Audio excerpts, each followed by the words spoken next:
الحمد لله الحمد لله وكفى وسلام على عباده الذين اصطفى خصوصا على سيد الرسل وخاتم الأنبياء أما بعد فأعوذ بالله من الشيطان الرجيم بسم الله الرحمن الرحيم يا أيها الذين آمنوا كتب عليكم الصيام كما كتب على الذين من قبلكم لعلكم تتقون صدق الله مولانا العظيم وصدق رسوله النبي الكريم الأمين۔ میرے واجب الاحترام ساتھیوں، آج 9واں روزہ رمضان المبارک کا ہے، یعنی پہلا عشرہ اپنے اختتام کو پہنچنے والا ہے۔ ایک وقت یہ تھا کہ ہم رمضان المبارک کی آمد کے بارے میں بات کر رہے تھے، آج رمضان کا پہلا عشرہ ختم ہونے کو ہے۔ اب رمضان ہمیں پھر نصیب ہوتا ہے زندگی میں یا نہیں،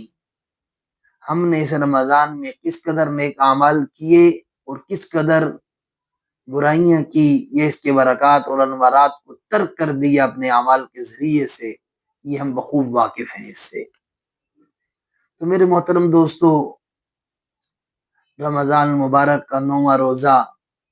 ہماری بات آج کا ہمارا عنوان ہے فضائل روزہ، یعنی کہ روزے کے فضائل کیا ہیں۔ رمضان المبارک اللہ کا مہمان ہمارے پاس پہنچا، اللہ نے روزے ہم پر فرض کیے۔ جو میں نے قرآن مجید کی آیت آپ کے سامنے تلاوت کی، اللہ جل شانہ ارشاد فرماتے ہیں، یا ایھا الذین آمنو، اے ایمان والو، کتب علیکم الصیام، تم پر روزے فرض کر دیے گئے، لعلکم تتقون، تاکہ تم اللہ سے دوستی اختیار کر لو، اللہ کے دوست بن جاؤ۔ اصل تو تقوی اس چیز کا نام ہے۔ حضرت عمر رضی اللہ تعالیٰ عنہ کے حوالے سے ایک بات ذکر کرتا ہوں کہ حضرت عمر فاروق رضی اللہ تعالیٰ عنہ تقوی کی تعریف ارشاد فرمائی، فرمایا تقوی اس چیز کا نام ہے کہ ایک جھاڑی دار راستہ ہو، دائیں طرف بھی جھاڑی ہو، بائیں طرف بھی، اور کانٹے دار جھاڑیاں ہوں۔ انسان جب ان کے اندر سے گزرے گا تو اپنے کپڑوں کو بچاتا ہوا، سمیٹتا ہوا وہاں سے نکلے گا، تاکہ کہیں میرے کپڑے ان جھاڑیوں کی زد میں نہ آ جائیں، تو میرا سفر مشکل نہ ہو جائے۔ تو اس طرح میرے محترم دوستو، آج گناہوں کے ماحول میں زندگی گزارنا، اللہ کی ذات کو راضی کرنا ہمارے لیے مشکل ہو چکا ہے۔ اسی چیز کا نام تقوی ہے کہ دائیں بھی گناہ ہوگا، بائیں بھی گناہ ہوگا، ہم نے گناہوں کے ماحول سے بچ کر اللہ کی ذات کی طرف متوجہ بھی ہونا ہے اور اللہ کی ذات کو راضی بھی کرنا ہے۔ تو لعلکم تتقون، اللہ سے تقوی اختیار کرنا، اللہ سے توبہ اور استغفار۔ تقوی نام ہے اللہ کے خوف کا، کہ ہمارے دلوں میں اللہ کا خوف آ جائے کہ اللہ جل شانہ ہم سے ناراض نہ ہو جائے، اللہ کی پکڑ نہ آ جائے۔ تو میرے محترم دوستو، کہیں یہ رمضان کا مبارک مہینہ میزبان کی اللہ کے سامنے شکایت نہ کر دے کہ اللہ، آپ نے مجھے جس کے پاس بھیجا تھا اس نے تو میرے ساتھ بہت ہی برا سلوک کیا ہے، آپ نے روزے رکھنے کا حکم دیا، اس نے روزے رکھے نہیں، آپ نے تلاوت کلام پاک کا حکم دیا، اس نے تلاوت کلام پاک کی نہیں، آپ نے حکم دیا وَأَنفِقُوا مِمَّا رَزَقْنَاكُمْ، کہ میرے راستے میں میرا دیا ہوا مال خرچ کرو، اس نے تو خرچ کیا نہیں۔ تو میرے محترم دوستو، اگر اس کی شکایت آ گئی تو اللہ اس کی شکایت کو رد بھی نہیں کریں گے۔ جیسے اللہ نے اس کے اندر اعمال کی قیمت کو بڑھا دیا، ویسے اس کی شکایت کی قیمت کو بھی بڑھا دیا، کہ اس کی شکایت بھی کسی صورت میں اللہ کی طرف سے کسی صورت میں رد نہیں کی جائے گی، بلکہ قبول کی جائے گی۔ جیسے اللہ نے حکم ارشاد فرمایا کہ کہ جب روزے دار ہاتھ اٹھاتا ہے، دعا کرتا ہے، میں فرشتوں کو حکم کرتا ہوں کہ وہ ان کی دعاؤں پر آمین کہے۔ تو میرے محترم دوستو، یہ بات صرف روزے دار کے لیے ہے کہ روزے دار جب دعا کرتا ہے تو اللہ اس کی دعاؤں پر فرشتوں کو آمین کہنے کے لیے مقرر فرما دیتے ہیں۔ تو اس لیے ہمارا آج کا موضوع فضائل روزہ ہے، یعنی روزے رکھنے کے فضائل کیا ہیں۔ مسند احمد کی ایک حدیث مبارکہ میرے سامنے ہے، حدیث نمبر 9870 ہے۔ حضرت ابو ہریرہ رضی اللہ تعالیٰ عنہ سے روایت ہے کہ جس شخص نے رمضان کا روزہ بغیر کسی عذر شرعی کے چھوڑ دیا، کیا مطلب بغیر کسی عذر شرعی کے؟ کہ ایک طبیب نے، ماہر ڈاکٹر تھا، کسی انسان کو کوئی مرض لاحق ہو گیا،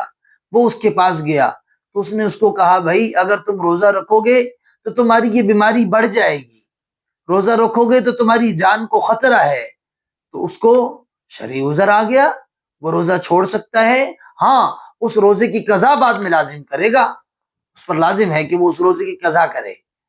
تو بغیر کسی عذر شرعی کے کسی مسلمان نے روزہ چھوڑ دیا اور پھر فرمایا کہ ساری زندگی اس کے عوض میں، اس کی قضا میں وہ روزے رکھتا رہے، رمضان کے ایک روزے کے اجر و ثواب کو نہیں پہنچ سکتا۔ تو میرے محترم دوستو، ہم رمضان مبارک کے کئی روزے چھوڑ دیتے ہیں بغیر کسی عذر کے، یا معمولی سا کوئی عذر ہوتا ہے، معمولی سا ایک بہانہ بناتے ہیں اور اس کے ضمن میں کئی روزے کھا جاتے ہیں۔ آج اپنے ارد و گرد میں دیکھیں میرے محترم دوستو، ہوٹل کھلے ہوئے ہیں، کھانا پینا عام ہے، تو لوگوں سے کہیں بے روزے کیوں نہیں رکھتے؟ او کر سب جی میں بیمار ہوں، او جی میں بیمار ہوں، میرا فلاں مرض ہے۔ میرے محترم دوستو، ہم نے ایسے ایسے لوگ اپنی زندگی میں دیکھے جن کی عمر 95 سال، چل نہیں سکتے لیکن روزہ نہ چھوڑتے، روزہ بالکل نہیں چھوڑتے تھے۔ حالانکہ ڈاکٹروں نے بھی کہہ دیا کہ اگر آپ روزہ رکھیں گے تو آپ کی صحت کو خطرہ ہے، آپ کی جان کو خطرہ ہے۔ تو کہنے لگے جان تو جانی ہی جانی ہے، اگر روزے کی حالت میں چلی گئی تو اس سے بڑا اجر کیا ملے گا، اس سے بڑا انعام کیا ہے؟ تو میرے محترم دوستو، اور اسی طرح سنن نسائی کی ایک حدیث مبارکہ ہے، 2232 نمبر حدیث مبارکہ ہے، ابو عبیدہ رضی اللہ تعالیٰ عنہ سے روایت ہے، فرماتے ہیں کہ روزہ ایک ڈھال ہے، روزہ ایک ڈھال ہے، جب تک روزہ دار اس ڈھال کو خود نہ پھاڑ دے تو یہ اسے خود نہیں پھٹے گا، یہ خود نہیں پھٹے گا۔ کس طرح؟ اس کا کیا مطلب ہے کہ روزہ ایک ڈھال ہے؟ تو میرے محترم دوستو، مفسرین نے، محدثین نے اس کے اوپر چند باتیں لکھی ہیں کہ جیسے روزہ گناہوں سے بچاتا ہے، جب روزہ دار روزہ رکھتا ہے تو یہ روزہ اس کو بدنظری سے بچاتا ہے، یہ روزہ اس کو جھوٹ بولنے سے بچاتا ہے، یہ روزہ اس کو ناپ تول میں کمی کرنے سے بچاتا ہے، یہ روزہ اس کو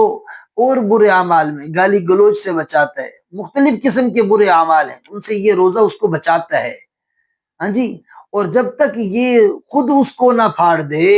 اس کا مطلب یہ ہے کہ جب ایک انسان نے روزہ رکھا اور روزہ رکھنے کے بعد وہ جھوٹ بولنا شروع کر دیا، ناپ تول میں کمی شروع کر دی، لوگوں کو تکلیف پہنچانا شروع کر دی، جھوٹ بولنا شروع کر دیا، تو اس نے اس ڈھال کو پھاڑ دیا، لہٰذا یہ روزہ اب اس کو فائدہ نہیں دے گا، یہ روزہ اس کو گناہوں سے نہیں بچائے گا۔ کیوں؟ کہ ایک ڈھال تھی، جیسے اگر کہیں پر کوئی جنگ چھڑ جائے تو ایک ڈھال ہوتی ہے وہ گولی کو روکنے کے لیے، ایک ڈھال ہوتی ہے تلوار اسلحے کے حملے کو روکنے کے لیے، تو روزہ بھی ایک ایسی ڈھال ہے کہ جب انسان اس کو ہٹا دیتا ہے پھر گناہوں سے بچنا اس کے لیے مشکل ہو جاتا ہے۔ اللہ جل شانہ کی ذات سے دعا ہے کہ ہمیں اسی طرح روزے کو ڈھال سمجھ کر گناہوں سے بچنے کی توفیق نصیب فرمائے اور ہمیں خوب نیک اعمال کی توفیق نصیب فرمائے کہ یہ روزہ ہمارے لیے بخشش اور مغفرت کا ذریعہ بن جائے، جنت میں جانے کا ذریعہ بن جائے۔ اللہ جل شانہ ہمارے تمام نیک اعمال کو قبول فرمائے،